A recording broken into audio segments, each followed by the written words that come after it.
Continuando o nosso passeio pela Teresina de ontem, estamos aqui já agradecendo o professor Alcides Nascimento, que tem uma larga história em sala de aula na capital teresina e, além disso, complementou a sua biografia sendo historiador, pesquisando sobre a nossa capital. Mas nós vamos voltar aí no mínimo 60 anos, professor, para a gente poder tentar vislumbrar como era a Teresina de ontem. Muito obrigado pelo senhor conosco aqui no Novas Fronteiras.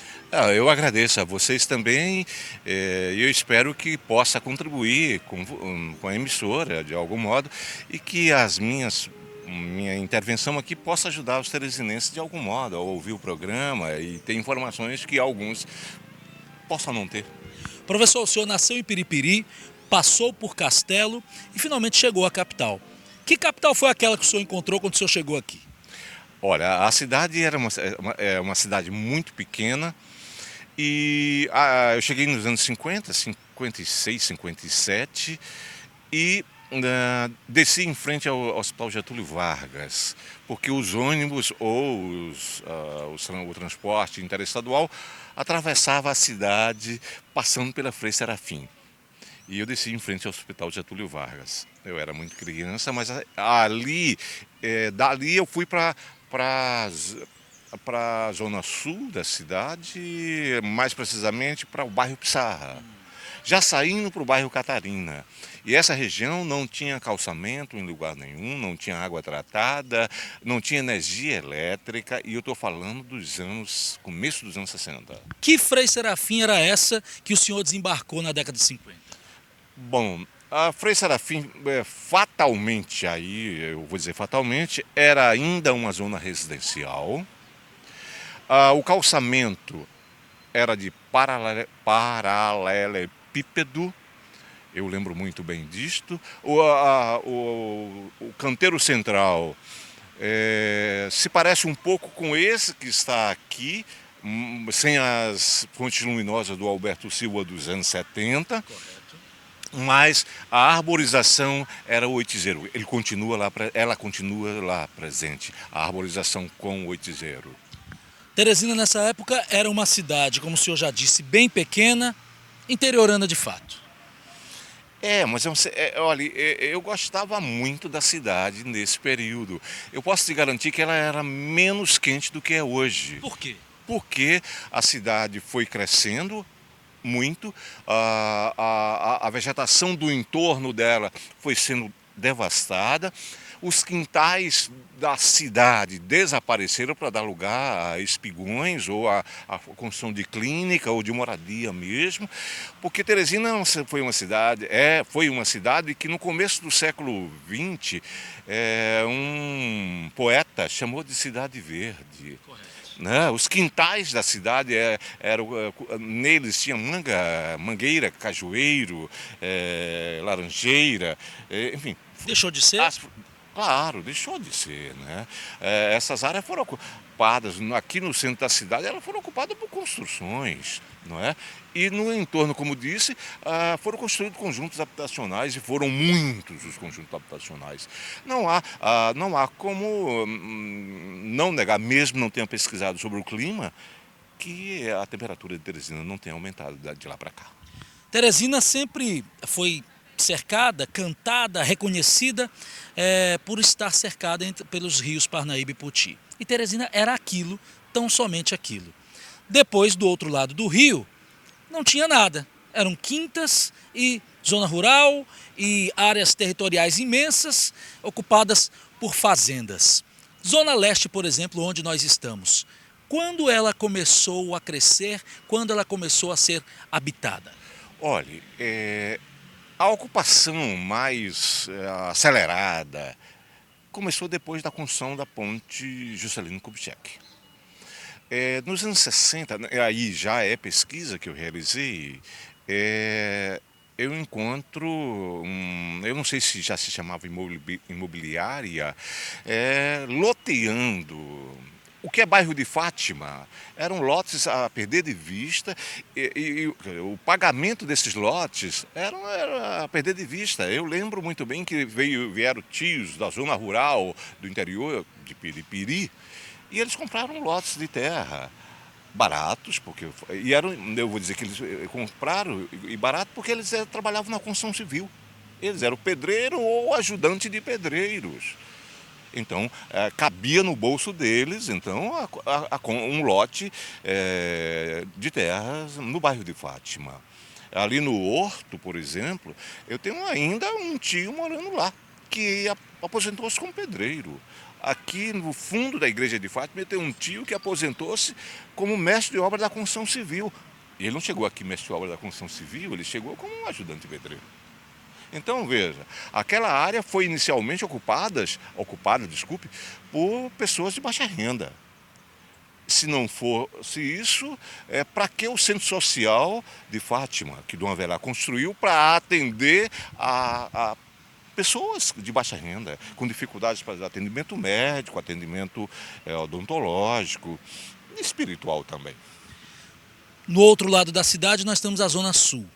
No começo, a penitenciária, a cadeia pública, era onde é o Verdão. Depois ela foi transferida para onde está hoje o complexo Casa de Custódia, penitenciária feminina, enfim. Quando ela foi colocada ali, era o fim do mundo, longe demais. Era o quilômetro 7 a partir do balão da Tabuleta, distante da habitação das pessoas. Hoje está tudo muito perto, né? Mas naquele tempo a cidade cresceu tanto que já ultrapassou essas barreiras, né? Eu posso fazer uma intervenção interessante e necessária. Claro. Nos anos 60, no final dos anos 60, o Elvídio Nunes de Barros, governador do estado, deu início à construção do conjunto habitacional Parque Piauí. Correto.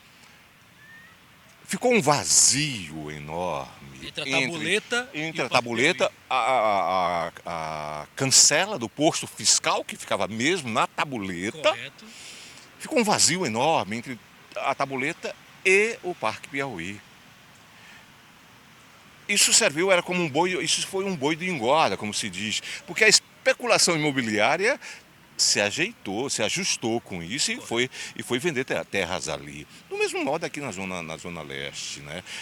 Saindo para hoje, eu ainda chamo de Itararé, em vez de Seu Arco Verde. Aquela área era uma fazenda. Fazenda, pelo menos uma parte do Itararé, era uma fazenda chamada Algodões. Se eu não estiver equivocado, do coronel Pedro Freitas. Aí eu corrijo se eu estiver errado a propriedade. Mas era uma fazenda.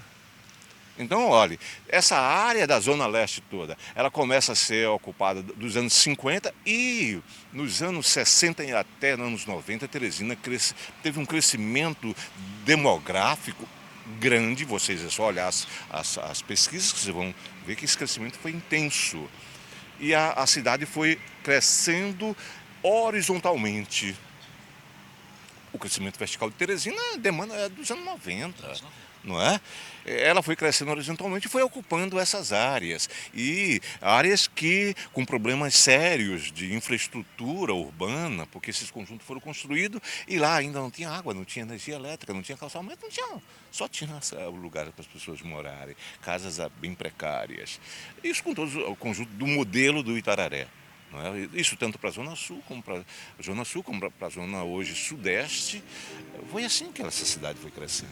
Diante da vivência que o senhor teve e agora, profissionalmente, fazendo a pesquisa, como o senhor já fez e já tem, já de muito tempo, já de um bom tempo, qual a conclusão da sua pesquisa, desde quando o senhor iniciou e a conclusão final dela, já considerando inclusive os dias de hoje? Não é uma conclusão final, porque é difícil ter uma conclusão final. É contínua, né? Não é? A cidade se modifica cotidianamente, não é? Mas essa cidade, ela ganhou um status de, mesmo sendo uma cidade média, uma cidade que tem um atendimento, tem algumas áreas de serviços, com serviço de muito boa qualidade. A educação em Teresina é uma educação de qualidade, embora as escolas públicas tenham muitas dificuldades para funcionar. a medicina. Teresina se tornou um polo da medicina que atende a uma grande região abarcando aí estado como Tocantins, como Maranhão, né? Até gente do Pará vem para cá, né? Então, não viria se não tivesse a medicina oferecida aqui não tivesse qualidade. Mas, ao lado dessas coisas boas que foram surgindo, a cidade foi ganhando áreas onde os ricos podem morar. É só olhar aqui para o fundo e olhar para a Taboca Rachadas lá na Zona Leste, que há uma contradição enorme nessa cidade. Por isso eu costumo dizer que não existe só uma Teresina, existe múltiplas Teresinas numa mesma Teresina. Essa cidade, o crescimento demográfico dela e espacial gerou muitos problemas sociais e eles continuam aí para serem resolvidos e que os administradores municipais têm a responsabilidade de fazê-lo, né? Mas para mim é uma cidade muito boa.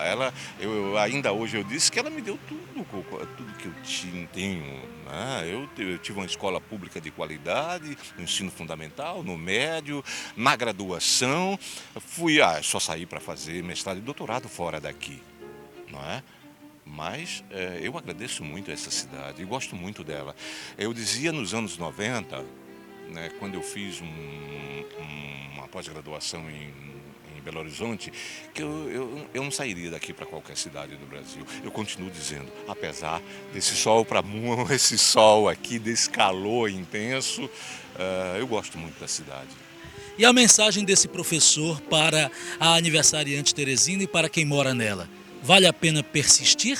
Vale a pena continuar aqui? Vale. E a mensagem que eu poderia transmitir essa cidade é nossa.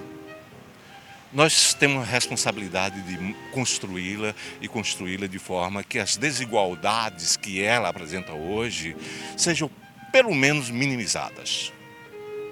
Professor, muito obrigado. Agradeço a vocês pela oportunidade de poder me dirigir aos ouvintes dessa emissora.